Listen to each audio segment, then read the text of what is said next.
Check, natutuwa ako sa yung magsalita ng dialect niyo. Actually, ano na, kumbaga mixed nuts na siya. Hindi na siya pure wasnan. Meron kaming accent sa mga majority ng words namin. Tapos, pinaghahalo ko na lang yung wasnan tsaka Tagalog. Kasi 20 years ago, since last ako nagkukompleto ng sentence in Bicolano. Pupunta tayo dun sa lote na-acquire na. Okay. Ito tong may bakod na to. So, that's a lot of land, right? We used to live by the dike. Kaso kinain ng flood water from the river yung lote namin. Nag-erode yung lupa. So we needed to evacuate. So itong compound na to, self-sustaining na to kasi merong gulay, merong fruits na tinanim sa kita. And karne na lang yung binibili nila sa market. Pero alam ko yung mga ganito pag probinsya hindi sila makarni. Masarap mamayang tanghali. Magulay or may isda. Mamayang tanghali ma-experience mo. Pero siguro ngayon hindi pa masyadong nagbubulong yung mga puno kasi either sobrang lakas ng ulan or hindi pa tamang panahon. May calamansi tree, may guava, may banana, may papaya. Wala pa silang bunga. Wala pa. And then may talbos ng kamote somewhere in the middle. Ano insect yan? Hindi naman siya mukhang harmful. Para siyang malaking grasshopper. So, currently here at Jack's house, napakami ginagawa. So, I'm just transferring the Star Wars movies to my laptop.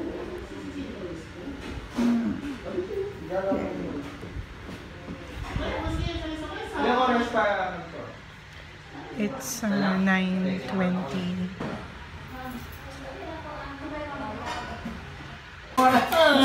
Kami dito kahit anong oras, yung mama mo, maghintay ngayon. Parang kadero na ngayon, hindi ko na umabot. Ang ketchup dito, luxury. Ha? Sabi ko, luho na ang ketchup dito. Hindi siya normal na. Butak mo na sa mama ko. Let's gonna eat. Hindi pa nga ito nakakaranas ng totoong sa uma. Ang ganda dito sa phone ko. Ang linaw-linaw niya pag outdoors. Diba? Farm to Market Road. Saan tayo pupunta? Sa totoong lupa niya. Yung totoo na. Rumor has it that if it's your first time to go to Bicol and you see the very top of Mayan Volcano, then you're still good. Ay! Video! Video na lang tayo. Ano?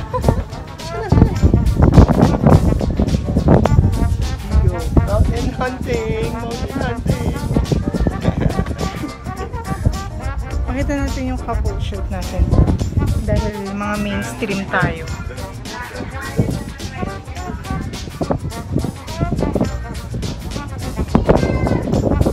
Ano na? Saan tayo punta? Sa Cagsawa.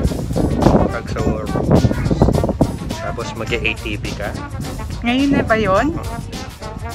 Anak ka ng prepared. Hindi naman mababasa. May motorcycle. Tapos sa mall. Isa yan.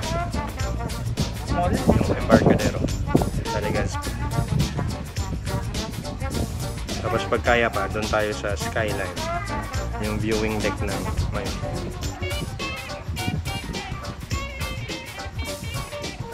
Ija! Lalayas muna kami.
Lapit nun eh.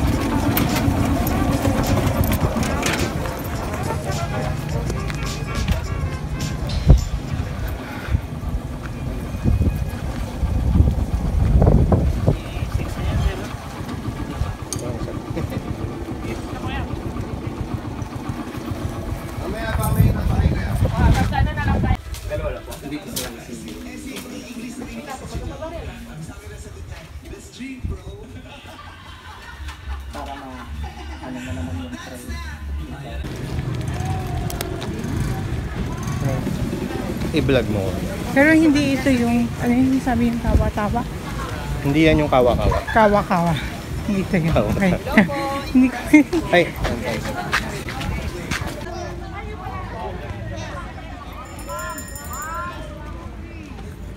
So basically, ito yung Yan yung bell tower natitirang Simboryo. bell tower ng mismong Pagsawa Church. Ayan yung simbahan, no? Ito Yung yung bandang bubong ng ito simbahan. yung other parts ng ruins niya. Wala na yung bubong, eh. Ano na lang, pader na lang.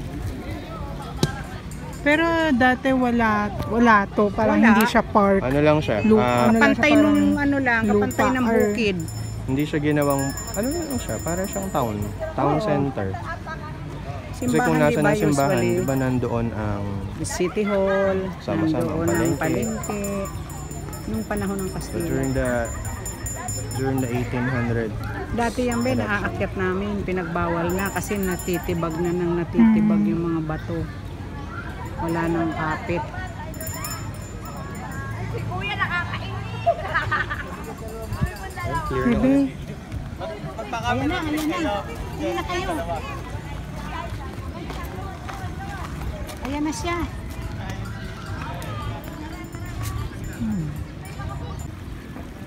Mayong volcano.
Ano po yan? Hashtag.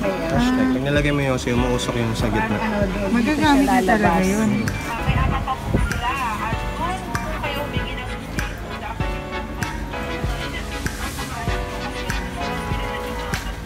Ayan, ang ganda yung mug. Yung pink na. Cool. So, kung mapapansin mo,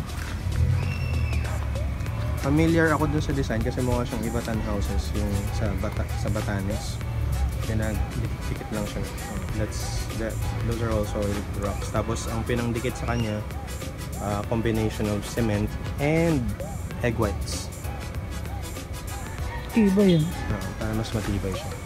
And then, kung titingin ka doon, yan. So, yan yung natitirang structure na nakatayo. And all the rest yung nandun sa right side. Ito. And all the rest, yan. Yung mga, yan yung ruins na. There. Maraming theories, pero they wanna disprove na kasi ang pinaka-popular is natabunan siya ng lava. When in fact, based on the scientific studies, hindi posible na matabunan ng lava yung entire area kasi it would be too much lava to cover the entire field na abot hanggang sa roofing ng church. What they proposed that happened is that masyado nang deteriorated yung credibility ng structure, that it just all collapsed. So since yung bell tower na lang ang natirang nakatayo, kasi hindi naman siya natabunan. If you would look at it, para lang siyang giba-gibatan. So ito hanggang dito dapat ito yung lumang church. Hindi, Yun lang? Hanggang saan? Ayun, yung mga rocks dun. Saan ba galing yung saan yung start ng church? To where? From where Bell to tower where? na yan eh. Ay, itong mismo. Ayan, hanggang dun. Yan yung front ng Pagsawa Church. So, kapag ganun, okay. pa-forward pa yung Okay. back end niya. So this, yung kinatatayuan mo is the plaza or yung central ng town. Ayun. First souvenir from Bicol. Bibili pa ako mamaya. Pero ako kasi pagdating sa souvenirs, hindi ako mahilig sa yung mainstream na magnet, ganyan. Parang when I see it, I know. Tsaka yung magagamit ko, yung display lang. Yung parang cup or yung mug na magagamit ko for coffee. Or ako. Ano?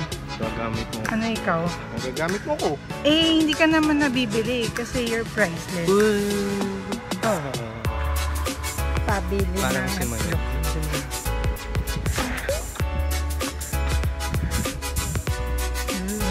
Yun eh. Yun. Ay nako.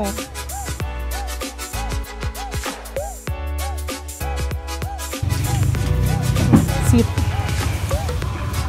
Okay. Hello po, good afternoon. So welcome po sa Majestic ATV. So meron po tayong short briefing about sa paggamit sa ATV. So rule number 1 po, this guided ATV tour. So which is may kasama po kayong guide. By the way, ako po magiging guide nyo rin. My name is Eric. Okay. So po, you must send this guided ATV tour. So, kailangan nyo po dito sa guide natin. Okay, number 2 po, you must sign the waiver. So already done.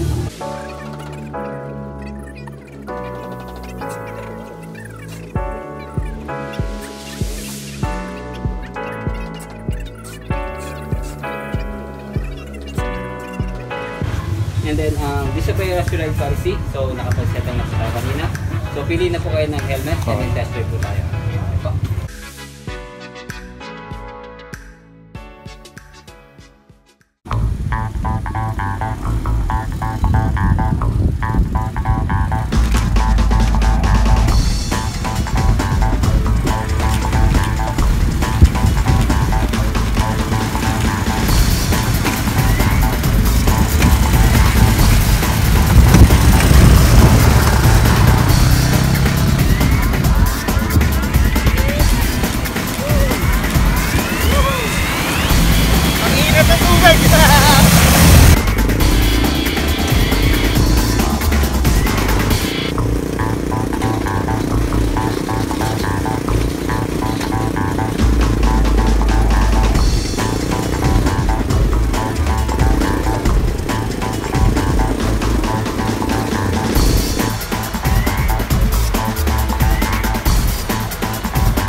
was your ATV experience?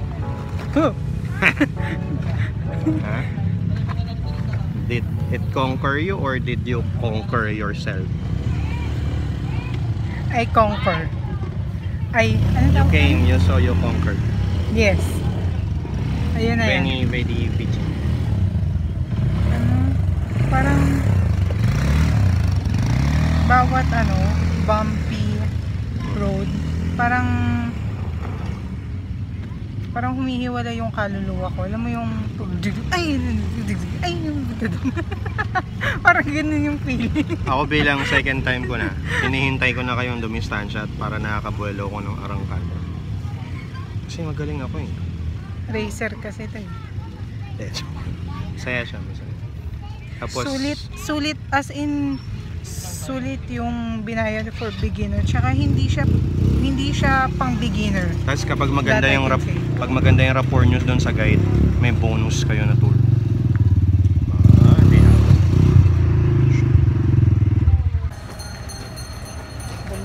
Diba sabi nito po? Oh.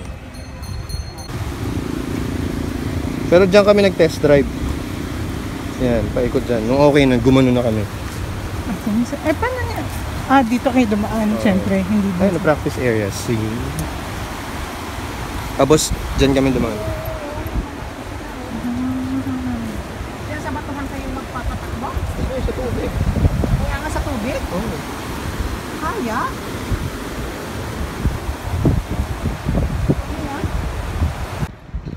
Saan na tayo ngayon? Ito malalaki. Pag ako nagtrabaho sa Legazpi, yan na lang bibili. ATV. Lilis din eh.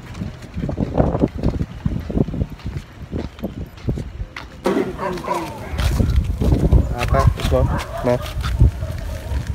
Ayoko. Ikaw? Avoid na ako Siyempre. sa... Anong flavor niya, kuya? Mango. Cheese, masarap.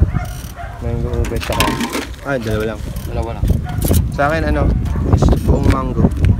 Ikaw? Pareho. Mango ube sa'yo?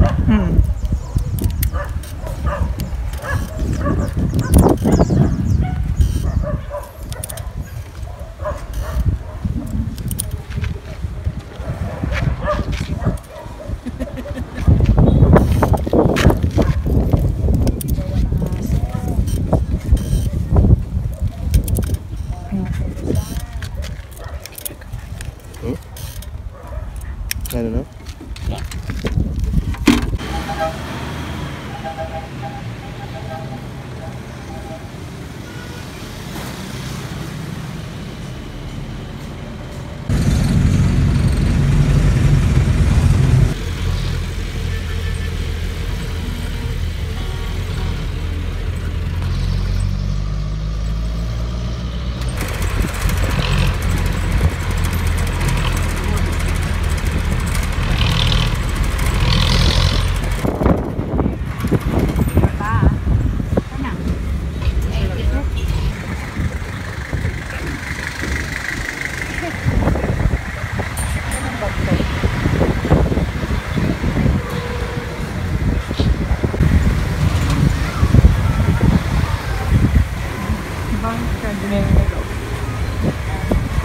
Wala na si Mayon. Ito oh. Maulap ko yan. Okay lang yung seaside naman. Yan.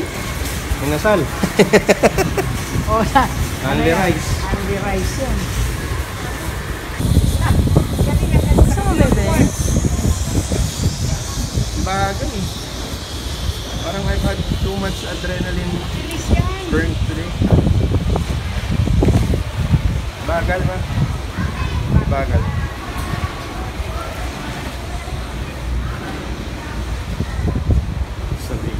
Oh my God. Oo nga no.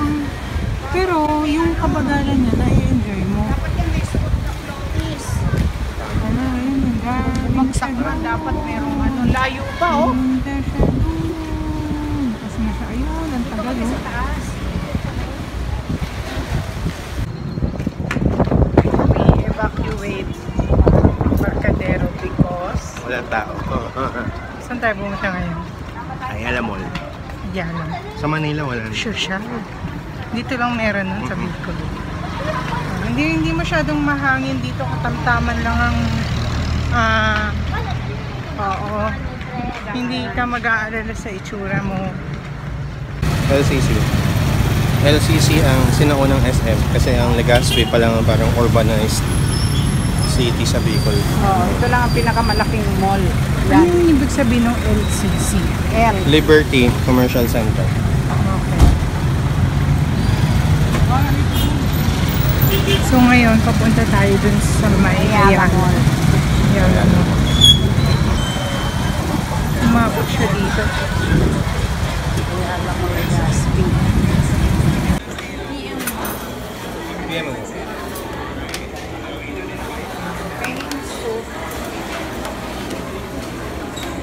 Saka yung chicken oil.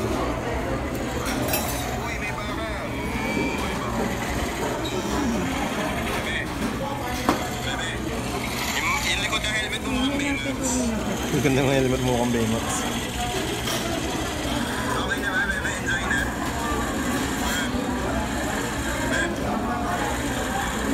Snobero. Hindi kita matalikod kasi sabi niya, hindi na daanan niya, hindi yung daanan ko.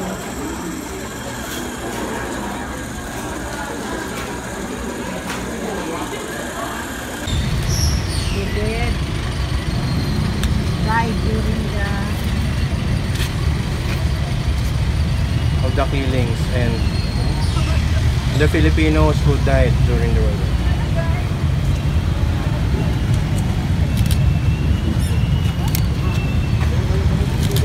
Pinupugutan pala, no? Ng mga Hapon.